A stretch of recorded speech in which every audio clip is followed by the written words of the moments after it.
Topic start करेंगे वाच्य। शायद वाच्य आपने पहले 8th में भी किया हो। वाच्य, वाच्य कहते किसे हैं?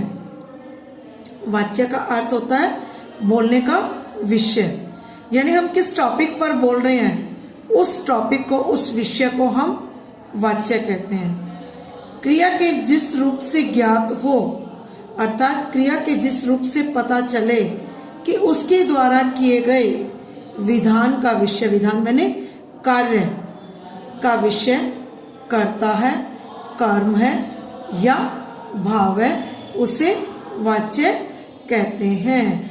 यानी क्रिया के रूप से हमें जब यह पता लगता है कि कार्य करने वाला कर्ता है, कर्म है या भाव है, उसे हम वाच्य कहते हैं। दूसरे शब्दों में क्रिया के रूप से यह ज्ञात हो कि उसके प्रयोग का आधार कर्ता, कर्म या भाव है, उसे वाच्य कहते हैं।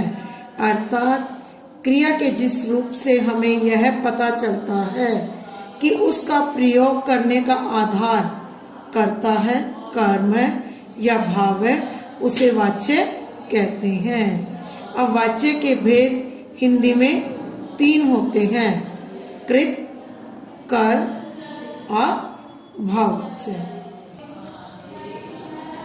फर्स्ट आता है वाच्य के भेद में कृतवाच्य, अर्थात क्रिया का मुख्य संबंध कर्ता के साथ, यानी क्रिया जो है उसका मुख्य संबंध जो होगा, यानी मुख्य जो होगा वो कर्ता के साथ, यानी बोलने का जो मुख्य विषय होगा वो कर्ता होगा, तो वहां पर कृतवाच्य होगा कर्म। और क्रिया का मुख्य संबंध कर्म के साथ, अर्थात बोलने के विषय का मुख्य आधार जो होगा वो कर्म होगा, तो उसे हम कर्मवाच्य कहेंगे।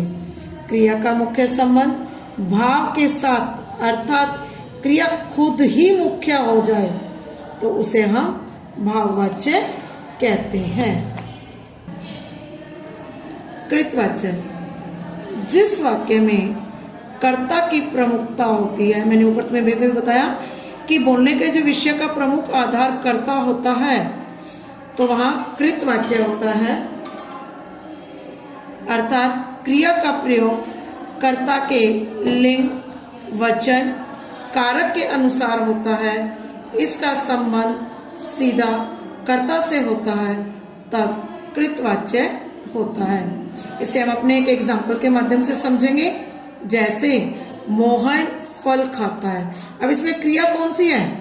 खाता। खाता क्रिया है, यानी क्या है? एक वचन है और पुल्लिंग है। और मोहन क्या है? कर्ता। कौन खाता है? मोहन। तो यहाँ पर कर्ता क्या है? वो भी एक वचन और पुल्लिंग है। सेकेंड एग्जाम्पल देखो, लड़कियां गीत गाती हैं। लड़कियां कर्ता, बहुवचन स्त्रीलिंग, गाती है क्रिया और बहुवचन, अर्थात इन वाक्यों में क्रिया के प्रयोग का आधार इनके कर्ता है। दोनों चीजें सेम हैं, इसलिए यहाँ पर कृतवाच्य है। कर्ता की अपनी सामर्थ्य, अपनी क्षमता या क्षमता, सामर्थ्य और क्षमता एक ही बात होती है, दर्शाने के लिए सकारात्मक वाक्यों में, सकारात्मक मतलब समझते हो, वाक्यों में क्रिया के साथ सक के विभिन्न रूपों का प्रयोग किया जाता है। जैसे मैं फ्रेंच पढ़ लिख सकता हूँ। यह कलाकार फिल्मी गीतों के अलावा लोकगीत भी गा सकता है। सक के साथ देखो, सकती है, सकता है, सकता हूँ, ये सारे एग्जाम्पल्स आपके कृतवाच्य के हैं। कृतवाच्य के वाक्यों को कर्मवाच्य और भाववाच्यों में भी बदला जा सकता है। आपके एग्जाम के अंदर भी आता है कि इन वाक्यों को कृत में बदलिए, कर्म में बदलिए, भाव में बदलिए। कृतवाच्य में कर्ता की असमर्थता दर्शाने के लिए क्रिया एवं नहीं के साथ सक के विभिन्न रूपों का प्रयोग किया जा सकता है। जैसे मैं चीनी भाषा नहीं लिख सकता हूँ। यह मोटा आदमी तेज नहीं दौड़ सकता है। बच्चे आज खेलने बाहर नहीं जा सकते हैं। मोहन यह सवाल हल नहीं कर सकता है। 10th क्लास क्लियर आपको? कृतवाच्य। सेकंड भेद हम करते हैं कर्मवाच्य। जिस वाक्य में कर्म की प्रधानता होती है, अर्थात कर्ता की प्रधानता न होकर कर्म की प्रधानता होती है तथा क्रिया का प्रयोग कर्म के लिंग, वचन और पुरुष के अनुसार होता है, कर्ता की स्थिति में स्वयं कर्म होता है, वहां कर्मवाच्य होता है। ऊपर हमने कृतवाच्य में क्या देखा था? क्रिया का प्रयोग कर्म के आधार पर था, कर्ता के आधार पर था, लिंग, वचन और पुरुष। उसी प्रकार कर्मवाच्य के अंदर कर्म के आधार पर लिंग, वचन और पुरुष होंगे, वहां पर कर्म की प्रधानता होगी, उसे हम कर्मवाच्य कहेंगे। यह कहानी मेरे द्वारा लिखी गई है। अब मेरा क्या है? कर्ता और पुल्लिंग।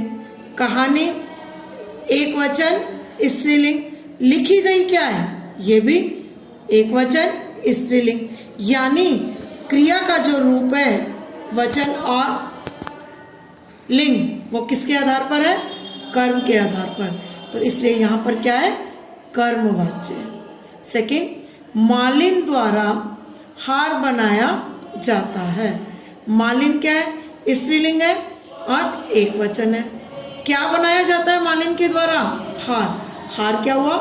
कर्म।